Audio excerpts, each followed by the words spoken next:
Hi, and welcome to my channel. I am Portia the Communicator, your trusted mental health life coach, and I help women get into the lifelong, loving, lasting partnerships and marriages that they desire and deserve. In this video, we are going to be talking about how we oftentimes sabotage love and the 3 negative cycles and patterns that self-love heals. But really quickly, before we dive in, I want to give a special shout out to all of the new subscribers. Thank you so much for being here. And if you are new or a returning viewer, what are you waiting on? Go ahead and click that subscribe button for more powerful, transformative relationship coaching content. If I say anything in this video that resonates with you, be sure to give it a thumbs up and share the content if you know someone needs to hear it. And be sure to watch this video until the very end because I have some really exciting news that I want to share with you and you do not want to miss out.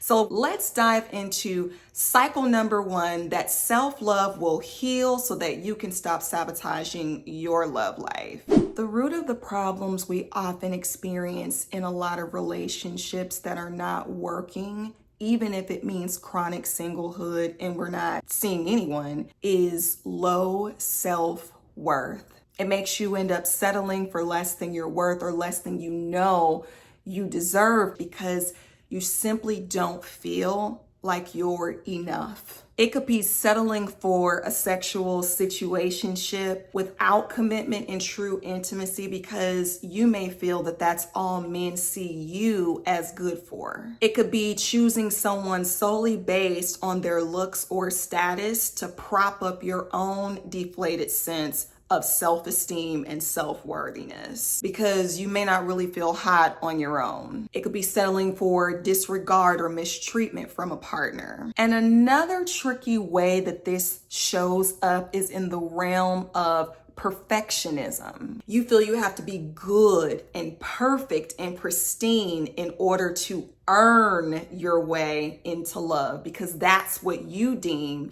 as worthiness or making you feel and seem valuable in a love relationship. So you'll end up jumping through whatever hoops of fire, walking on whatever eggshells are necessary because maybe that's all you've ever known. Maybe that's all you've ever seen growing up was women who did this. And so you've assumed the role and the position of doing the same when it comes to love and men in your life. But when you truly begin to love yourself the way that you've been wanting someone else to love you, that is when you start recognizing and realizing your inherent value.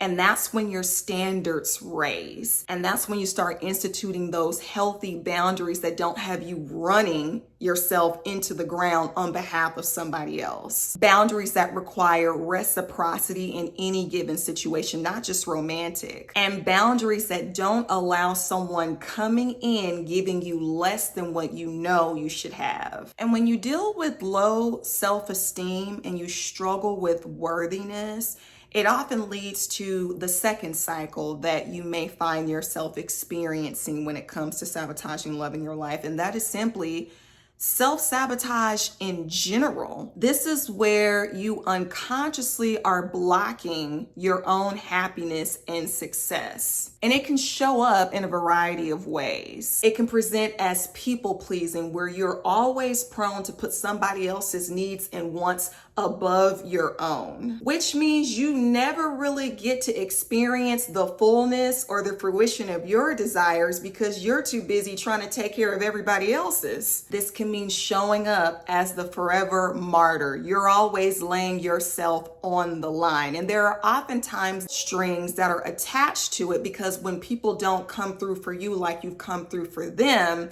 all of a sudden what was done by you no longer feels genuine or feels justified. And mainly it's the feeling of anger because you don't have anything to show for what you've done at the end of the day.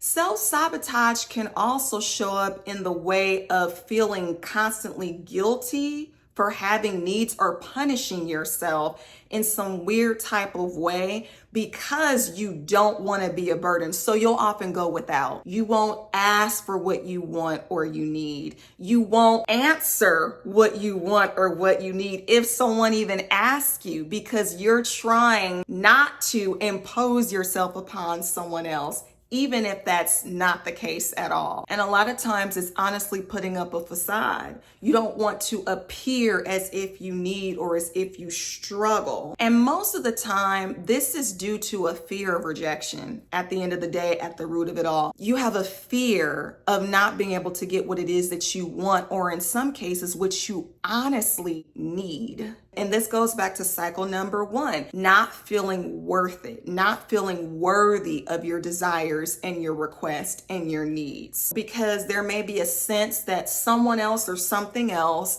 is more worthy than you. This is more important than what you need and want right now. That's always the typical mindset when it comes to self-sabotage. And a lot of times it's so subtle that we don't even realize it's happening until you take account over time and look at where you are present day based on a myriad of experiences and decisions that led to the results you're experiencing currently as it relates to other people and taking care of them first and only. The beautiful thing though about self-love is that when it enters your life, when you start allowing yourself to truly love yourself on a deeper level, this is the way that self-love heals self-sabotage. You begin valuing your needs and making your requests known. You may feel a little shaky about it in the beginning, but the more you practice it, the stronger and more confident you get in that regard. You start realizing your success and progress in life is just as important as anybody else's. In fact, you start finding ways to progress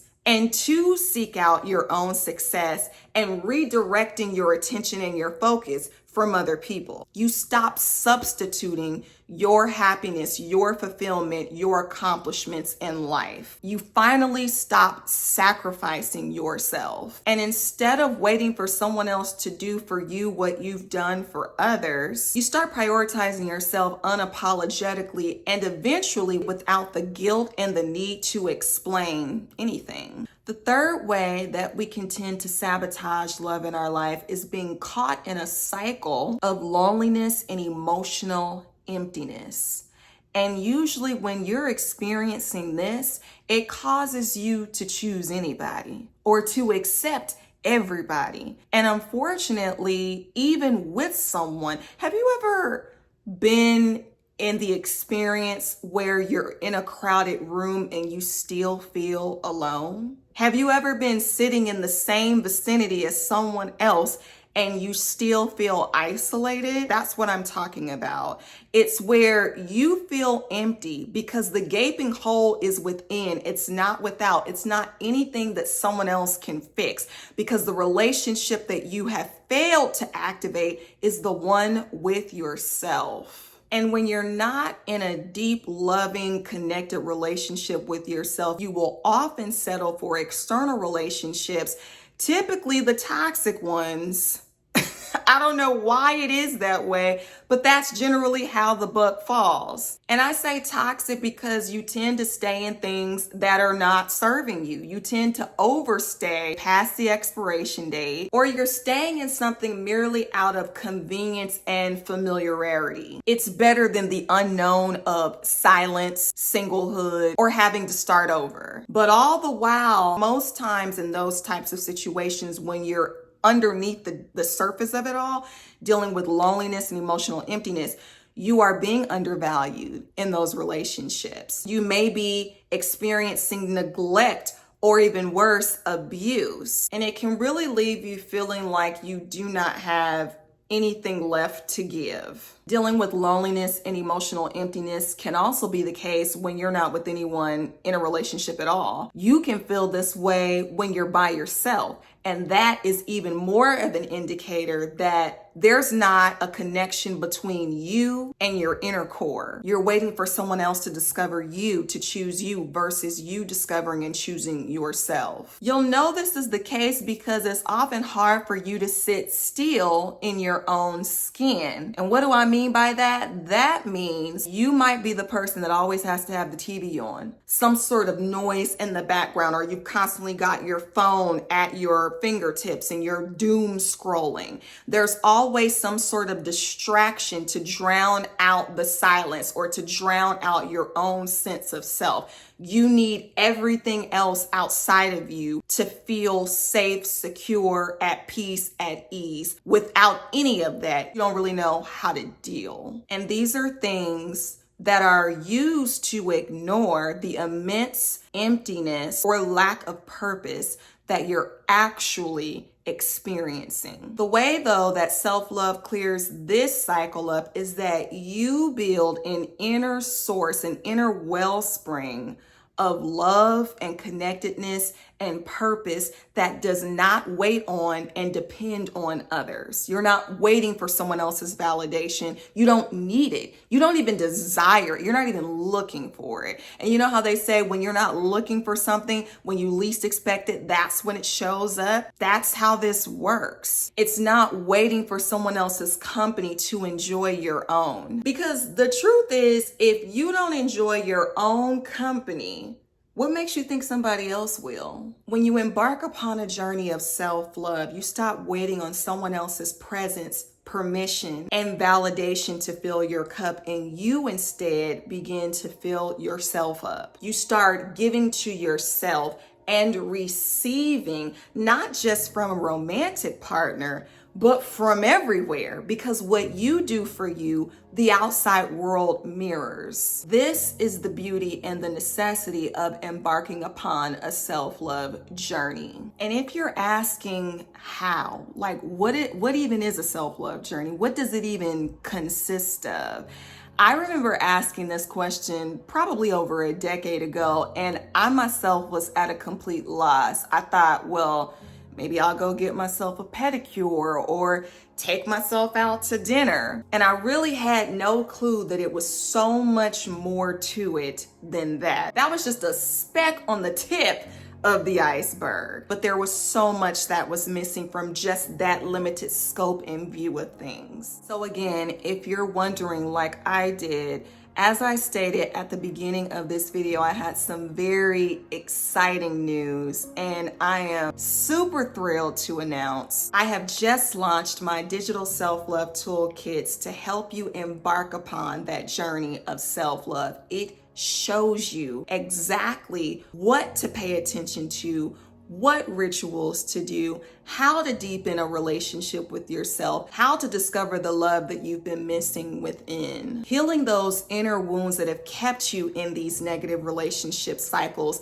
that continuously bring about self-sabotage in your life in general, and especially when it comes to love, romance, and partnership. And it helps you to rewire yourself for greater love in your life all the way around, not just romantic. I actually wish that I had something presented like this to me back then, but I am grateful and thankful for the time and the opportunity to create something for those who are like me, who are searching, trying to figure out, well, what exactly is self-love? I don't even know where to begin. These toolkits include a 21-day journey to start off, and each tier increases the time and the tools that you get in each kit. And so for the entire month of August, I am doing a 20% launch sale. Use the code AUG2025 to get your discount on the self-love digital toolkits today. The link for that is in the description box beneath this video. I also want to let you know that if you're interested in working with me one-on-one, I do have a full-length program. The link for that is also in the description box beneath this video. Book a free consultation call with me